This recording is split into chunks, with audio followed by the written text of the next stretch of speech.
Buat ni Boroji, kalau kujak Malaya dirayu, dibiarkan surga. Orang Malaya, lalampuh sawit di kebah aku. Dipegah gaji, beribe pada 12 juta. Betul ya anak lalu. Tahu, apa kau mai? Di pengut di penjurayun. Tidak lam bawa lam. Orang duduk ke gerai kerok. Kan, nak kerjaan itu beliun. Kupliung. Dua kupliung dari mana penjurayun pegah kan kau tahu kan cerita dengan gaji. Main ke balam. Oh, duduk kupliung buat sayu lagi orang. Sayu kan? Kupliung. Itu lah lebih dua. Kan? Oh, duduk kan penjurayun dalam tertutup tu. Saya gaji dong seribu. Gaji le agen di itu.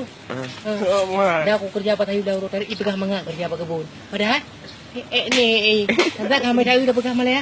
Ya lomba cara-cara beli. Oh duduk. Kuplung dari Inal le beli aku kerja.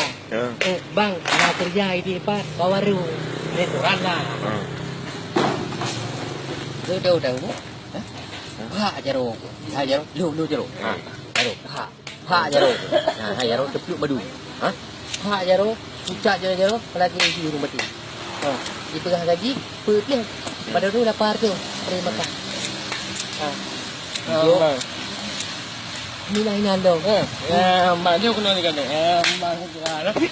Bagi peminat Malaya, Mbak ni ijak kena Malaya. Yang baik pegah Malaya yang mangat. Bagi yang pegah Malaya yang buat mangat, ijak kena balik orang kaya apa mai sangat.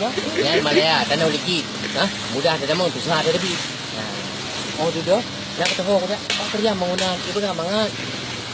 Ayo Pak Malaya ya. Kaya ada mata kan aku mampu Malaya.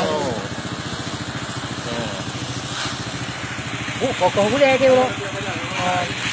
Ada tu kita melu. Ada pengomong juga ada. Lagi dari 5,500, 20,000.